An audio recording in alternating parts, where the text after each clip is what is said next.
USA या दुनिया का कोई भी देश स्विट्जरलैंड पर हमला क्यों नहीं करता। आज हम इस वीडियो में इसी बात का खुलासा करेंगे। जो दिखता है शांत, समझो वो सबसे गहरा खेल खेलता है। जो लड़ता नहीं तलवार से, वो सोने की जंजीर से बांध लेता है। हिटलर ने पूरे यूरोप को रौंद दिया, लेकिन एक छोटे से देश की तरफ उसने आंख उठाकर भी नहीं देखा। क्यों? जवाब सुनकर आप कांप जाएंगे। दूसरा विश्व युद्ध, पोलैंड ढह गया, फ्रांस घुटनों पर आ गया, नॉर्वे, बेल्जियम, नीदरलैंड सब नाजी टैंकों तले कुचले गए। और उस दौर के सबसे खूंखार तानाशाह एडोल्फ हिटलर, जिसने रूस पर हमला किया, जिसने पूरे यूरोप को शमशान बना दिया, उसने एक देश को हाथ भी नहीं लगाया। 42 लाख की आबादी का एक छोटा सा पहाड़ी देश स्विट्जरलैंड। और आज यूक्रेन जल रहा है, मध्य पूर्व में बमबारी है, अमेरिका और यूरोप आपस में भिड़ रहे हैं, लेकिन स्विट्जरलैंड को कोई छूता तक नहीं। आखिर क्यों?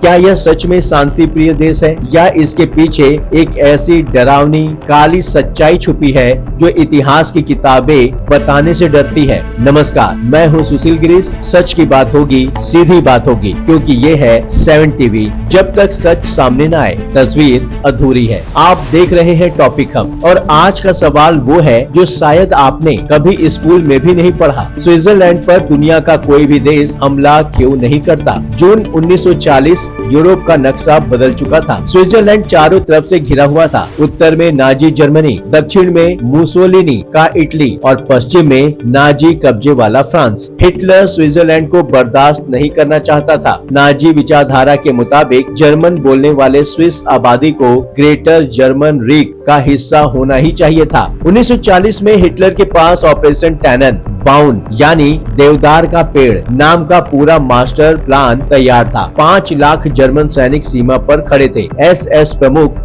हेनरिक हिमलर ने तो यहाँ तक तय कर लिया था कि कब्जे के बाद कौन से नाजी अधिकारी वहाँ तैनात होंगे, लेकिन जर्मन टैंक स्विस सीमा को कभी पार ही नहीं कर पाए। क्यों? पहला जवाब, स्विस सेना का जज्बा और उनकी रणनीति। स्विस सेना के commander in chief general Henri Guisan ने अपने सैनिकों से सीधे कहा, हम आत्मसमर्पण नहीं करेंगे। उन्होंने एक चालाक रणनीति लागू की, नेशनल रीडआउट। योजना यह थी कि अगला हमला हो तो बड़े शहर दुश्मनों के लिए छोड़ दो और आल्प्स के ऊंचे पहाड़ों में छिप जाओ। 14,000 फुट की ऊंची चोटियां, सक्रिय घाटियां, किसी भी हमलावर सेना के लिए यह जमीन एक जीती जागती कब्र थी। पहाड़ों के अंदर एक पूरा समानांतर देश बसाया गया। खूबसूरत घरों के पीछे भारी तोपें छुपाई गई। पहाड़ों के अंदर अस्पताल और बंकर खोदे गए। देश के हर पुल, हर रेलवे लाइन, हर पहाड़ी रास्ते पर डायनामाइट लगा दिया गया। संदेश एकदम साफ था, अगर तुम आए तो तुम्हें सिर्फ पत्थर और राख मिलेगी। 42 लाख की आबादी में से लगभग 8.5 लाख लोगों को सैन्य सेवा में लगाया गया।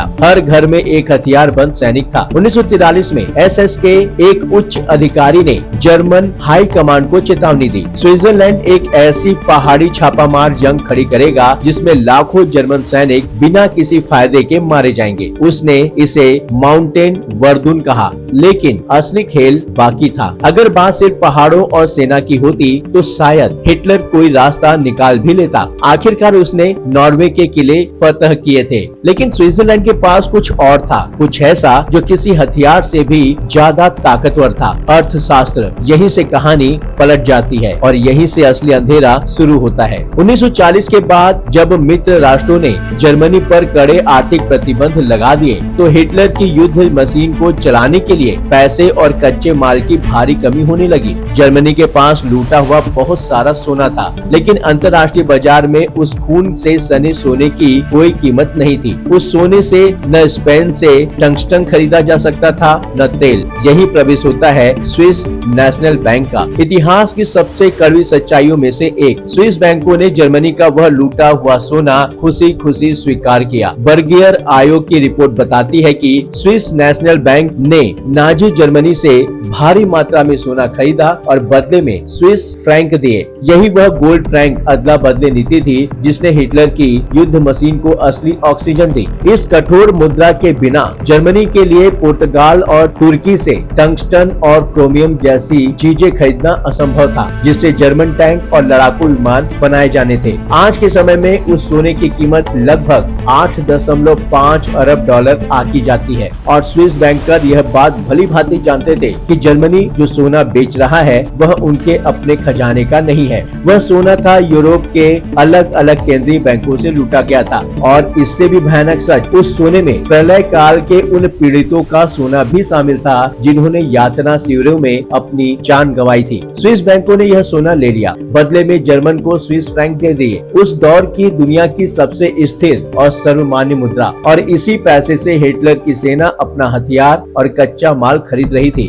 जो आगे हुआ उसे सुनकर आप चौंक जाएंगे। बात सिर्फ बैंकों तक सीमित नहीं थी। स्विस कंपनियों ने जर्मनी को घड़ियां, समय मापक उपकरण, बॉल बेरिंग जैसे कई जरूरी उपकरण बेचे। ऑर्लिकॉन जैसी स्विस कंपनियों ने धुरी शक्तियों को वायु रक्षा तोपें सप्लाई की। आंकड़े बताते हैं कि इन हथियारों की बिक्री मित्र राष्ट्रों की तुलना में धुरी शक्तियों की ओर ज्यादा झुकी हुई थी। स्विट्जरलैंड हिटलर की रसद लाइन बन चुका था। उस पर हमला करने का मतलब था अपनी ही नस काट लेना। और एक और राज्य जर्मनी और इटली के बीच गोथार्ड और लोसबर्ग जैसी स्विस रेलवे सुरंगें सप्लाई लाइन का काम कर रही थी। गोथार्ड से जर्मन आपूर्ति ट्रेनें हर दिन हर 10 मिनट में गुजरती थी। स्विस सरकार जर्मनी को पन बिजली भी दे रही थी। और सबसे बड़ा राज, जर्मनी के कई उच्च पदस्थ नाजी कमांडरों और नेताओं का अपना गुप्त धन स्विस बैंकों में जमा था। अब जरा सोचिए, जिस देश में आपकी अपनी गुप्त तिजोरी हो उस पर आप बम कैसे गिरा सकते हैं। और इसके साथ ही स्विट्जरलैंड दूसरे विश्व युद्ध में जासूसी का सबसे बड़ा केंद्र बन गया। एलन डलेस, जो बाद में केंद्रीय खुफिया एजेंसी के पहले निदेशक बने, वे बर्न में अमेरिकी दूतावास से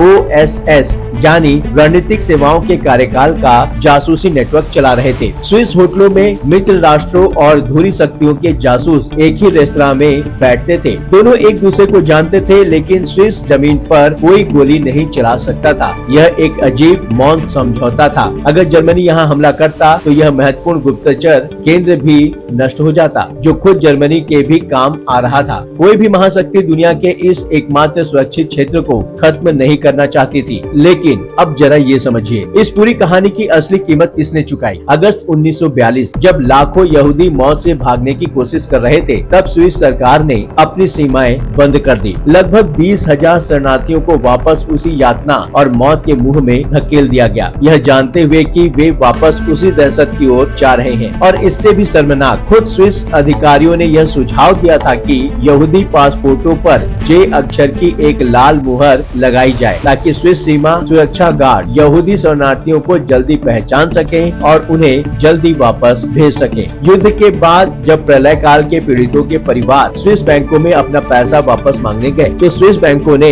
बैंकिंग गोपनीयता की आड़ लेकर दशकों तक उन निष्क्रिय खातों को खोला ही नहीं। वह पैसा बैंकों की तिजोरियों में पड़ा रहा। 1990 के दशक में विश्व यहूदी कांग्रेस के भारी दबाव और कई मुकदमों के बाद 1998 में लगभग 1.25 अरब डॉलर का समझौता हुआ। तब जाकर यह भ्रम टूटा और लोगों को उनका पैसा वापस मिला। अब वापस आते हैं उसी मूल सवाल पर। आज 2025 में भी स्विट्जरलैंड पर कोई क्यों नहीं चढ़ाई करता? जवाब वही है जो हिटलर के जमाने में था, बस चेहरा बदल गया है, पर्दा ज्यादा चमकदार हो गया है। आज स्विट्जरलैंड दुनिया के सबसे बड़े बैंकिंग केंद्रों में से एक है। दुनिया के सबसे अमीर लोग, सबसे बड़े निगम और सबसे ताकतवर सरकारों का पैसा स्विस बैंकों में है। जो देश स्विट्जरलैंड पर हमला करेगा वह असल में अपने ही पैसों पर हमला करेगा। यह एक ऐसी ढाल है जो किसी भी परमाणु हथियार से भी ज्यादा मजबूत है। दूसरी बात, आज भी स्विट्जरलैंड की सेना कमजोर नहीं है। स्विट्जरलैंड नाटो का हिस्सा नहीं है, लेकिन उसकी अपनी मजबूत सेना है। आज भी हर स्विस नागरिक के लिए सैन्य प्रशिक्षण अनिवार्य है। आज भी आल्प्स की सुरंगों में डायनामाइट लगे हुए हैं। यह कोई अफवाह नहीं, यह नीति आज भी कायम है। तीसरी और सबसे अहम बात, जिनेवा संधियां अंतर्राष्ट्रीय कानून का एक बहुत बड़ा हिस्सा। स्विट्जरलैंड की जमीन पर लिखी गई रेड क्रॉस का मुख्यालय जिनेवा में है। संयुक्त राष्ट्र का यूरोपीय कार्यालय जिनेवा में है। विश्व स्वास्थ्य संगठन, विश्व व्यापार संगठन, संयुक्त राष्ट्र शरणार्थी उच्चायुक्त कार्यालय, दुनिया की सबसे ताकतवर अंतर्राष्ट्रीय संस्थाएं स्विट्जरलैंड में बैठती हैं। स्विट्जरलैंड पर हमला करना यानी पूरी अंतर्राष्ट्रीय व्यवस्था को युद्ध का मैदान बना देना है। स्विट्जरलैंड की कहानी हमें एक बेहद असहज सवाल के सामने खड़ा करती है। क्या किसी देश की सुरक्षा सिर्फ फौज से होती है? नहीं। स्विट्जरलैंड ने साबित किया है कि अगर आप दुनिया के लिए आर्थिक रूप से अनिवार्य बन जाएं, तो आप पर हमला करना किसी के लिए भी बहुत महंगा सौदा बन जाता है। यह एक तरह की रोकथाम है जो गोलियों से नहीं, बैंक के नोटों से बनाई जाती है। लेकिन इस रणनीति की कीमत किसी और ने चुकाई है। हिटलर की मशीन को जो ईंधन मिला, उससे लाखों लोग मारे गए। जिन यहूदी शरणार्थियों को सीमा पर वापस धकेला गया, उनमें से कई नाजी यातना शिविरों में भस्म हो गए। जो पैसा प्रलय काल के पीड़ितों का था, वह दशकों तक स्विस बैंकों की तिजोरियों में बंद रहा। तटस्थता कोई नैतिक स्थिति नहीं होती, यह एक राजनीतिक चाल होती है, और इस चाल में अक्सर सबसे ज्यादा नुकसान उनका होता है जो खुद को बचा पाने में सक्षम नहीं होते। पहाड़ पहले भी थे, आज भी हैं। बैंक पहले भी थे, आज भी हैं। और वह अदृश्य ढाल जो किसी को यहाँ हमला करने से रोकती है, वह पहले भी थी, आज भी है। फर्क बस इतना है, अब दुनिया यह सब जानती है। सवाल सिर्फ स्विट्जरलैंड का नहीं है, सवाल उस सच्चाई का है जिसे हम देखकर भी अनदेखा कर देते हैं कि दुनिया में शांति कभी कभी सच्चाई से नहीं, समझौतों से खरीदी जाती है, और उन समझौतों की कीमत हमेशा कमजोर चुकाते हैं। मैं हूँ सुशील गिरीश, आप देख रहे थे टॉपिक हब 7 टीवी भारत पर। नमस्कार।